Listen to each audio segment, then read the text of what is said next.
And after that, I just simply existed in this state of tremendous joy, ecstasy. And the ecstasy built, and it built, and it built, and it built, until I suddenly had my very first thought. Because all of this other, there was no thinking going on at all. I was like a receiving station. I just simply took in everything that was happening and everything I was learning without any editorializing going on at all. But suddenly I did have a thought when I reached an ecstatic peak, and that was, I wonder how much more of this I can stand before I shatter. And immediately it was like somebody somewhere said, honey, we don't let you shatter, because the intensity of the light began to diminish. I began to come down from this incredible oneness with light and love. And for a few seconds after I came down, I couldn't remember why I was there, who I was, what had gone on. I think it was an absolute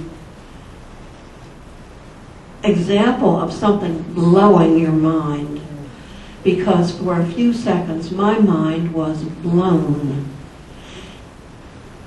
But then, within what felt like seconds, I found myself standing in a beautiful green meadow, and I immediately was back to knowing I was me, and I have died. I immediately was back with the circumstances again. And this meadow was everything that you have ever heard a near-death experiencer talk about. It was glorious. It was a sea of wonderful, incredible flowers, flowering bushes, flowering everything, and not just in the colors that we know, but colors that I had never ever seen before. And I can still remember my incredulousness and thinking, I thought I had seen all the colors. My gosh, I had only seen some of the colors. It was just breathtaking beauty, and I could see inside every blossom a kind of light. And I guess it was probably the light force, maybe, that I was seeing in all these blossoms, because it was a soft and wonderful light flowing out from everything. Well, I spent some time, looking at all of this and wondering at it. And then, how much? 1 minute. Oh, honey, we haven't even gotten there. Maybe you didn't warn it. Just keep going for the moment. Just keep going. Okay. I looked up.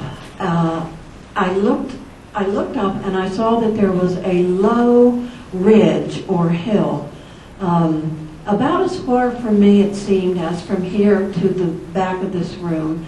And there were maybe 18, 19, 20 people standing there.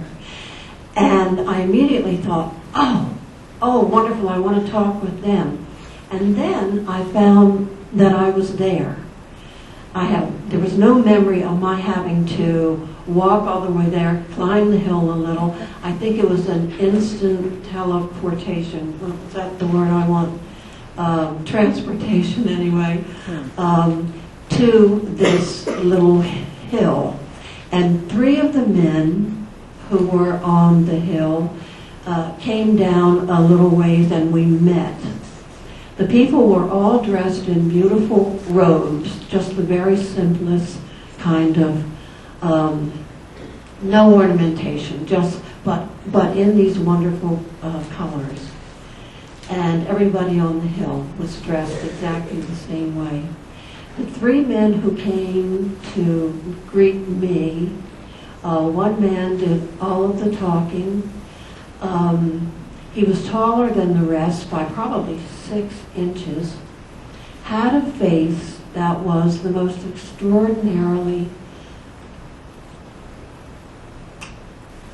spiritual, grace-filled face I have ever seen. I did not think to myself, oh, this must be Jesus or Peter or Paul or anybody. I just simply recognized that he was a spiritual authority and I could trust this person, whatever he said. I said to him, I know what has happened to me. I know that I have died. And he said, that's right, but you are not going to be staying here because it isn't time for you to be here yet. And I must tell you, we did not move our lips. We did not talk out loud. Although I could hear the sound of his voice in my inner ear, I know what his voice sounded like. We did it all by thought transference. And it was very quick.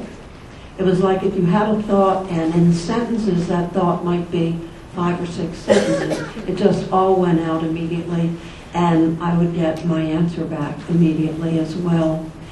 I said to him, everything I have seen, everything here is so perfect, so beautiful, so wonderful. What about my sins? And he said, there are no sins. Not the way you think of them on earth. He said, the only thing that matters here is what you think. And then he asked me a question. He said, what is in your heart? And in some incredible way that I don't understand at all, he enabled me to look deeply into my being, into my very soul, I think. And what I saw there was pure, perfect love. And I knew that that's who I was. That's who I am. I am perfect love. We're going to need to